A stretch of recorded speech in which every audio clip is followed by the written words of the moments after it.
In a quiet village between green hills and dusty pathways lived two little puppies, a big brother named Tommy and his tiny, cheerful sister Suri. They were inseparable. Every morning they woke up together, chased butterflies across the mud streets, wrestled playfully in the grass, and fell asleep curled beside each other under the same straw roof. Tommy was adventurous, curious about every sound, every bird, every moving thing.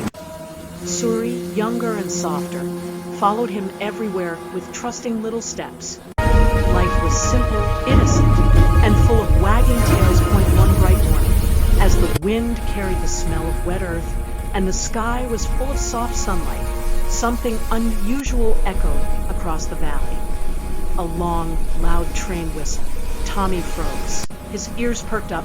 He had never been close to a train, only heard stories from other dogs about a giant iron beast that ran on metal tracks. Excited, he barked and nudged Suri. Let's go see it. Let's run. The two puppies sprinted toward the station, tails dancing, paws kicking dust into the air. The village became smaller behind them as they ran along the path, their little hearts full of excitement. When they reached the station, the train stood like a roaring monster, huge wheels trembling, smoke rising like clouds. People rushed everywhere. Bags were thrown, whistles blew, and the ground vibrated.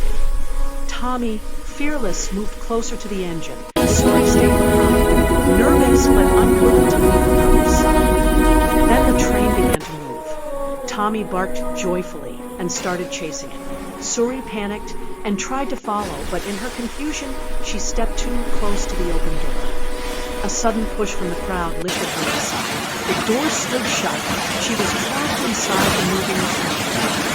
Tommy ran after it desperately, barking, crying, trying to jump, but he was too small. A guard at the door noticed him and blocked him roughly. Inside the window, Suri stared back at her brother with wide, frightened eyes. Tommy kept chasing until his paws burned, but he tried one last jump.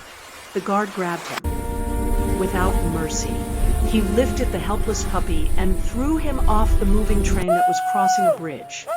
Tommy fell into the cold, rushing river below.